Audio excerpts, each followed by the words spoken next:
जय हिंद प्रिय विद्यार्थियों, मैं रविंद्र कुमार आपके अपने इस हिंदी स्टडी मोशन चैनल पर आप सबका हार्दिक स्वागत करता हूं। प्रिय विद्यार्थियों, आज आप हमारे साथ पढ़ने वाले हैं शब्दों में सूक्ष्म अंतर के बारे में। तो आइए देखते हैं। दोस्तों, कुछ शब्द ऐसे होते हैं जिनमें एक आध अक्षर अथवा मात्रा का ही अंतर होता है, लेकिन उनके अर्थ बिल्कुल अलग अलग होते हैं। यहाँ पर कहने का तात्पर्य यह हुआ कि शब्दों में तो सूक्ष्म अंतर होता है, लेकिन उनके अर्थ बहुत भिन्न भिन्न होते हैं। तो ऐसे शब्दों के जोड़े परीक्षा में अक्सर आया करते हैं, लेकिन वहां पर परीक्षार्थी गण एक गलती कर बैठते हैं। होता यह है कि प्रश्न में जो शब्द पहले होता है उसका अर्थ पीछे, और जो पीछे वाला शब्द होता है उसका अर्थ पहले जिस विकल्प में होता है वो विकल्प अक्सर टिक कर दिया करते हैं। इस बात को आप लोग ध्यान में रखेंगे कि कहीं ऐसी गलती आपसे भी ना हो जाए। तो आइए देखते हैं शब्दों में सूक्ष्म अंतर को। जैसा कि आपके सामने ये दो शब्द यानी एक शब्दों का जोड़ा दिया गया है, अस्त्र और शस्त्र। अस्त्र का अर्थ होता है फेंक कर चलाया जाने वाला हथियार, जैसे परमाणु बम, जैसे भाला। और शस्त्र का मतलब हुआ हाथ में लेकर चलाया जाने वाला हथियार, जैसे बंदूक। दोनों में अंतर क्या हुआ? एक हथियार ऐसा है जिसको चलाते समय छोड़ दिया जाता है, और दूसरा है जिसको चलाते समय हाथ में ही रखा जाता है। जैसे कि गोली निकल जाती है लेकिन बंदूक हाथ में ही रह जाती है। ऐसा ही दूसरा जोड़ा है यानी शब्द युग्म है तरड़ी और तरड़ी। तरड़ी का अर्थ होता है सूर्य और तरड़ी का नाव। तो इस प्रकार से इन शब्दों का अर्थ हुआ क्रमशः सूर्य और नाव। फिर है उद्यत और उद्धत। उद्यत आपने संस्कृत में पढ़ा होगा, उद्यतः आता है ना, वहां पे उद्यतः मतलब होता है तैयार। तो उद्यत ये तत्सम शब्द है, इसका मतलब भी है तैयार। और उद्धत, उद्धत का मतलब होता है उद्दंड। उद्दंड मतलब जो बच्चे दुष्टता करते हैं उनको अक्सर लोग कह दिया करते हैं उद्दंड। तो ये उद्यत और उद्धत का अर्थ हुआ क्रमशः तैयार और उद्दंड। फिर चौथा शब्द युग्म है कपट कपाट। कपट का अर्थ होता है छल और कपाट का अर्थ होता है किवाड़। छल कौन सा? मतलब ठगना, और कपाट का मतलब हुआ किवाड़। इस प्रकार से दोनों का अर्थ हुआ छल और किवाड़। फिर है अविराम और अभिराम। अविराम यानी जहां विराम न हो, मतलब लगातार। तो अविराम का मतलब हुआ लगातार और अभिराम मतलब होता है सुंदर। तो इसका क्रमशः अर्थ इस प्रकार हुआ कि लगातार सुंदर। फिर है प्रलाप और विलाप।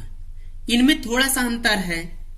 प्रलाप मतलब होता है बकवास यानी व्यर्थ की बातें, और विलाप का अर्थ होता है रोना या चिल्लाना, छटपटाना जिसमें आता है। तो इस प्रकार से प्रलाप मतलब बकवास और विलाप मतलब रोना। फिर है अगला शब्द युग्म स्वजन और स्वजन। इसमें थोड़ा सा अंतर है। पहले में है तालव्य सा और दूसरे वाले में है दंती सा।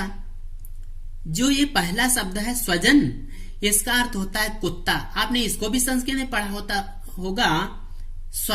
स्व मतलब होता है कुत्ता, है ना।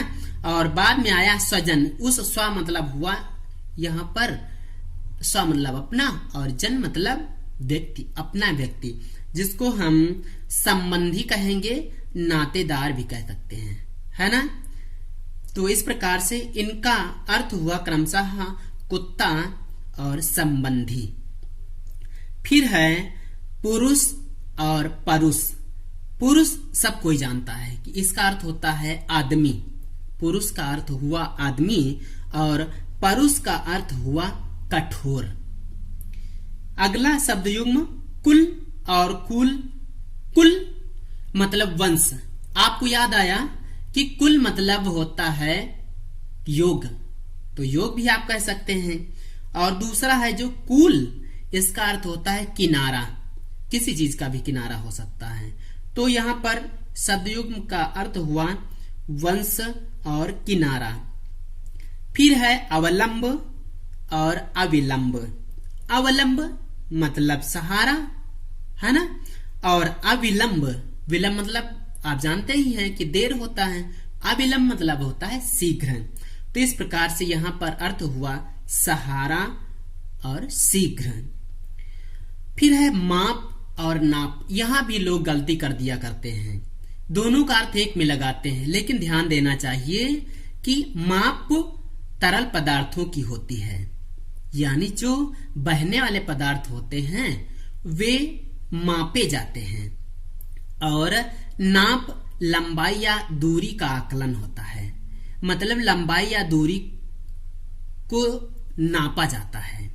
इस प्रकार से दोनों का अर्थ हुआ क्रमशः तरल पदार्थों की तौल और लंबाई या दूरी का ज्ञान। फिर है जलद और जलधि। जलद, इसमें जल आया है, बाद में दा है। दा मतलब देने वाला, क्या देने वाला? जल। तो इस प्रकार से देता कौन है, बरसाता कौन है? बादल। तो यहां पर जलद का मतलब हुआ बादल, और जलधि, इसमें धी लगा है इस जल में। धी मतलब होता है खजाना। खजाना कहाँ होता है पानी का? समुद्र में होता है भाई। तो जलधि का मतलब हो जाएगा समुद्र। तो यहां पर दोनों शब्दों का अर्थ हो जाएगा क्रमशः बादल और समुद्र। फिर है अनिल और अनल। अनिल का अर्थ होता है हवा, और अनल का मतलब होता है आग। इन दोनों चीजों को आप जानते होंगे अक्सर। फिर है वात और बात। वात मतलब वायु होता है, हवा कहते हैं इसको भी, और बात मतलब वार्ता। वार्ता वही जो आप किसी से संवाद करते हो, बात जिसको कहते हैं। तो इस प्रकार से वात और बात का अर्थ हुआ हवा और वार्ता। फिर है अगला शब्द युग्म श्रवण और श्रमण। श्रवण मतलब होता है कान, और श्रमण मतलब भिक्षु। कौन सा भिक्षु? वो बौद्ध भिक्षु। बौद्धों में जो भिक्षु हुआ करते थे, जो पढ़ने जाते थे, अपने गुरु के पास पढ़ते थे, उस समय वे बौद्ध भिक्षु कहलाते थे। तो इस प्रकार से श्रमण का अर्थ हुआ भिक्षु।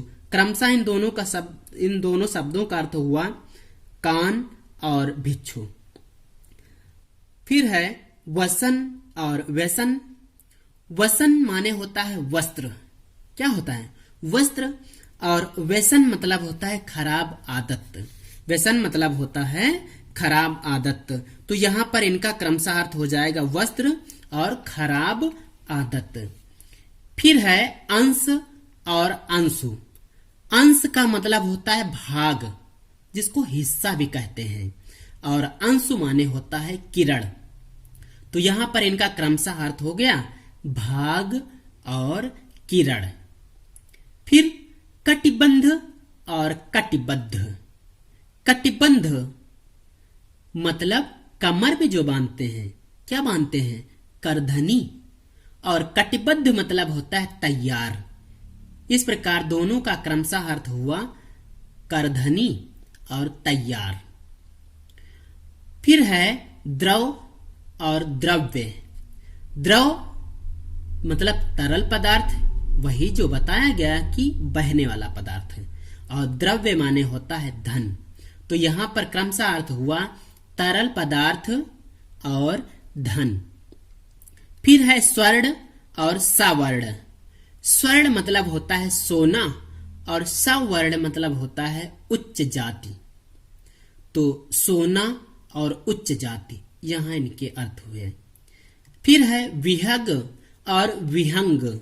विहग माने होता है पक्षी, और विहंग ये होता है तोता। यानी विहंग माने पक्षी होता है, पक्षी कोई भी हो सकता है, लेकिन विहंग तोता को ही कहते हैं। तो इस प्रकार से यहां पर इनका अर्थ हुआ पक्षी और तोता। अगला है अंश और अंश। पहला जो अंश है इसका अर्थ होता है कंधा, स्कंद जिसको कहते हो, और दूसरा जो अंश है इसका अर्थ अभी बताया गया। क्या बताया गया? भाग या हिस्सा। तो इन दोनों का क्रमशः अर्थ हुआ कंधा और हिस्सा। फिर है अचार और आचार।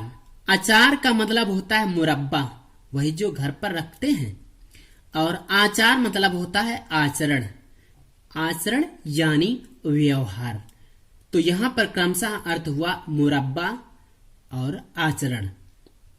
अगला है अभय और उभय। अभय, यहां पर इसका अर्थ लगाइए। अभय यानी निडर, और उभय मतलब दोनों। उभय आपने संस्कृत में पढ़ा होगा, उभय माने होता है दोनों। ठीक है, तो यहां पर अभय माने निडर और उभय माने दोनों। अगला है अंबुज और अंबुद। यहां पर पर्यायवाची आपने पहले पढ़ा होगा जल के, वहां आता है अंबु। अंब माने होता है जल, और जा माने होता है जन्म लेने वाला। तो जो जल में जन्म लेता है उसको कहते हैं कमल।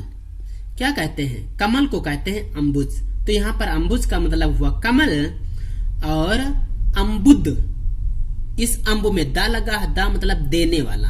क्या देने वाला है? जल देने वाला। तो जो जल देता है, जो जल बरसाता है, वो है बादल। ठीक है, तो यहां पर इनका क्रमशः अर्थ हो जाएगा कमल और बादल। आज का अंतिम शब्द युग्म है अन्न और अन्य। अन्न का अर्थ होता है अनाज, और अन्य का अर्थ होता है दूसरा। इस प्रकार यहां पर इनका क्रमशः अर्थ हुआ अनाज और दूसरा। दोस्तों, आज के अंक में सिर्फ इतना ही। चलते हैं। जय हिंद।